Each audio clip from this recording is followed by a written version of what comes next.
Y hoy Claudio se pregunta, ¿la inteligencia artificial puede modificar nuestra economía? ¿Cómo andas, Claudio?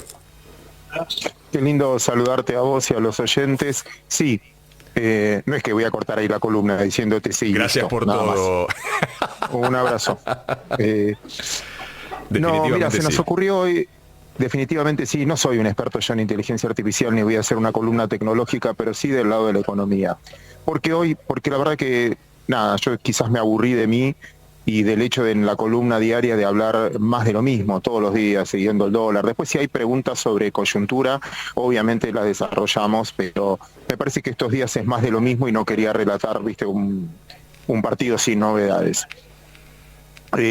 Entonces se me ocurrió meter esto, que desde lo personal está afectando muchísimo. Yo sigo mucho los mercados de capitales y me parece que es un debate interesante ligado a la educación que hablaban antes, como tema de cambio de fundamento, de cambio de fondo.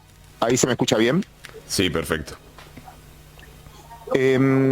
Mira, te lo pongo en estos términos. Nosotros en los mercados de capitales estudiamos dos cosas. Obviamente la inteligencia artificial, desde el punto de vista de nosotros como consumidores, de nosotros como usuarios, lleva 1 año y medio, no mucho más que eso. Pero el potencial con el que viene avanzando va a cambiar los costos de producción.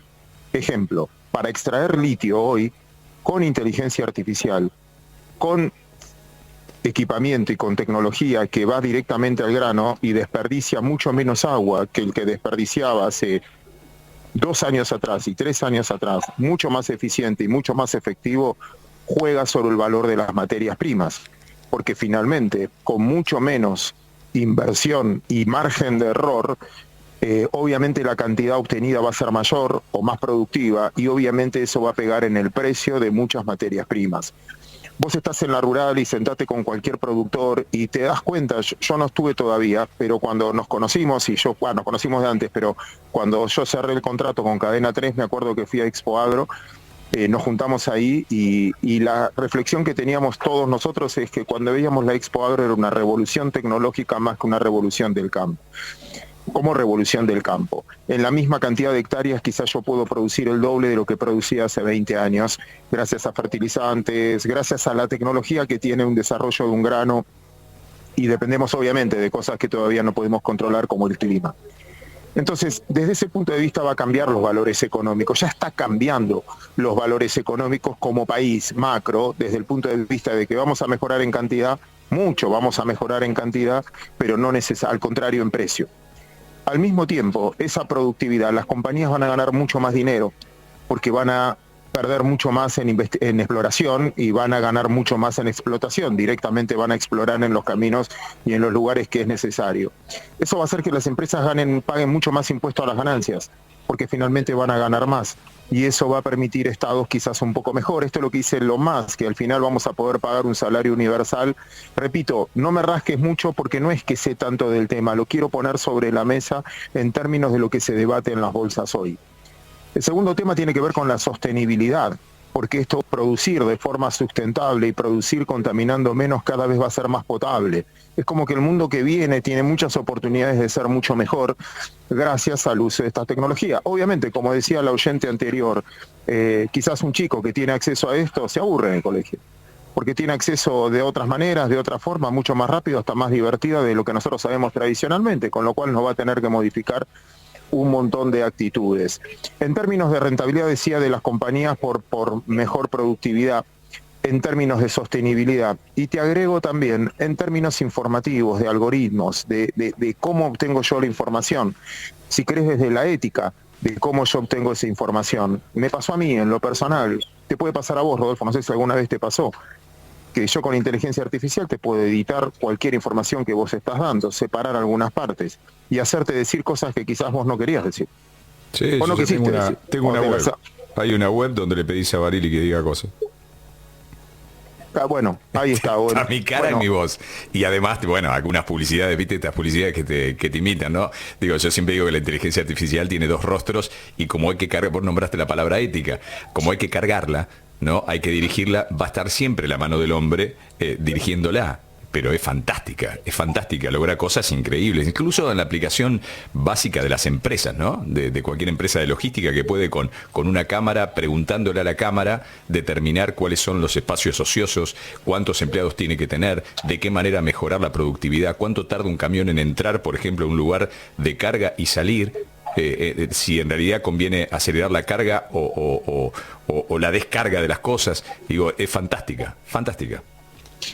Claro, bueno, pero por eso yo lo quería poner en mi columna hoy económica. ¿Por qué? Por muchos errores que yo personalmente cometo.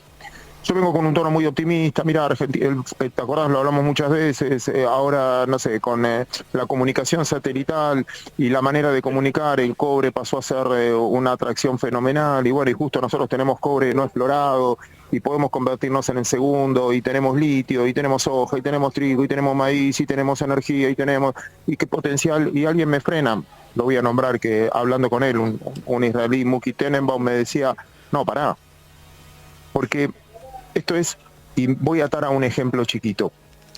Vos sabés que, bueno, a mí porque me encantan los mercados, la primer crisis bursátil conocida, la primera explosión, se conoció la crisis en los Países Bajos, en Amberes, Holanda, como lo quiera llamar, que se llamó la crisis de los tulipanes. ¿Y por qué se dio esa crisis? Porque los tulipanes eran algo exquisito, era algo carísimo, era algo de snob, era algo de altas clases sociales, que por un tulipán pagaban fortunas. En una expedición a África, en una expedición que hacían los holandeses como colonizadores, en un lugar encontraron un montón de tulipanes. La primera reacción es, somos millonarios, encontramos tulipanes, pero encontraron tantos y tantos que el valor se destruyó. Claro. Además venían de África, entonces desde ese punto de vista dejó de ser un artículo de lujo. El mismo descubrimiento, mientras que no hay oro, sos rico. El día que descubriste oro, bueno, ya está, si todos descubrimos oro, empieza a bajar. Pasó con el litio, ¿no? Que vale el 10% de lo que llegó a valer hace 1 año y medio o 2 años. Entonces, desde ese proceso es, ojo, con perder atención, que por suerte Argentina también lo tiene en la industria del conocimiento. Si yo agarro los principales, Argentina es el país latinoamericano con más unicornios cotizando en el Nasdaq, lejos, por lo tanto también tenemos valor agregado ahí. Pero ojo con creer que nos va a salvar las materias primas, simplemente sí en cantidad porque vamos a producir el doble, pero no por precio, sino porque ese aumento tecnológico va a hacer que quizás hasta el productor gane más con menos precios. Que baje de precio, si a mí extraerlo me cuesta la mitad, no necesariamente es malo. Pero sí, si el país quiere vivir de retenciones, más vale que es algo de corto plazo, porque el productor puede tener más rentabilidad, pero si por precio quizás no sea tanto. Entonces, nada, como no tenía muy tema nuevo con el tema de dólar, de riesgo país, de todo lo que hablamos siempre, porque es más de lo mismo en los últimos tiempos, quería irrumpir un poquito como para que estemos atentos, para que no nos pase que te llame un oyente diciendo, como llegamos tarde a la transformación de la educación, mi hijo no quiere ir al colegio. Claudio, querido, gran abrazo, hasta la semana que viene. Abrazo enorme. Claudio Sucho, placer, lujo.